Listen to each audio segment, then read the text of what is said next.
मुख्यमंत्री साहेबांना कदाचित काही काम राहिलेलं नाही असं दिसतंय। याच्या आधी मोर्चा कुठेतरी ठाण्याकडे असायचा।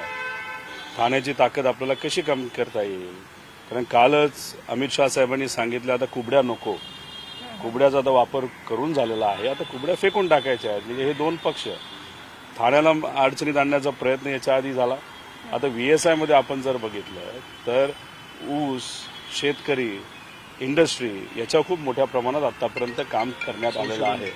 गेल्या 40 वर्षामध्ये या संस्थेच्या माध्यमातून खूप महत्त्वाची आणि चांगली कामं झालेली आहेत, ज्याच्यामुळे शेतकऱ्याचा नफा वाढलेला आहे, शेतकऱ्याचं उत्पन्न वाढलेलं आहे, कोऑपरेटिव्ह टिकलेली आहे।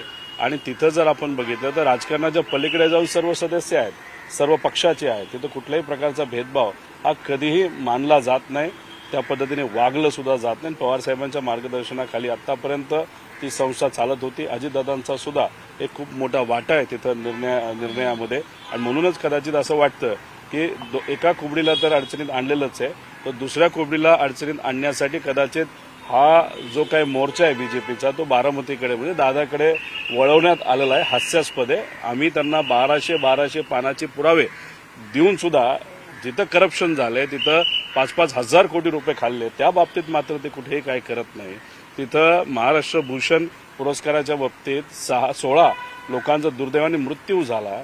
त्याच्याचबरोबर महादेव मुंडे घ्या, संतोष देशमुख घ्या, सूर्यवंशी घ्या, त्याच्याचबरोबर फलटणच्या मुंडे घ्या, ते यांच्या बाबतीत सुद्धा जे काय झालं त्याच्यात तुम्ही एन्क्वायरी लावत नाही। पण एन्क्वायरी लावून कशाची लावता, तर VSIची लावतात। याच्यावरून एकच कळतंय की भाजप फार वेगळ्या लेवलला चाललंय, व्यक्तिगत लेवलला राजकारण करण्याचा प्रयत्न हा चाणक्य नीतीच्या माध्यमातून केला जात आहे असं आम्हाला स्पष्टपणे वाटत आहे।